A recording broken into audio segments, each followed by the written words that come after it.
పాఠశాల భీమవరంలో 8వ తరగతి చదువుతున్నాము.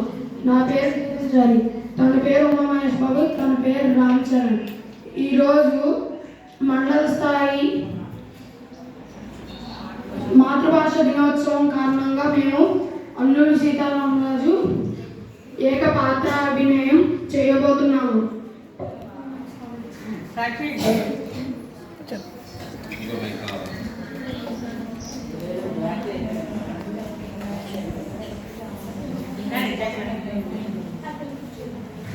మమ్మల్ని ఎందుకు మీ కింద బానిసలుగా చేసుకున్నారు? మా దేశాన్ని ఆక్రమించుకున్నారు. చాలా మంది ప్రాణాలను కూడా సైతం మీకోసం త్యాగం చేశారు కదరా. ఇంకేం కావాలరా? ప్రాణాలు కావాలి సీతారామరాజు. అయినా ఒక్క అల్లూరి సీతారామరాజు చచ్చిపోతే లక్షలాది అల్లూరి సీతారామరాజులు ఉద్భవిస్తారా? అల్లూరి సీతారామరాజు అంటే ఒక వ్యక్తి కాదురా, సమూహ శక్తి, సంగ్రామ బేరి, స్వాతంత్ర నినాదం. అక్కడ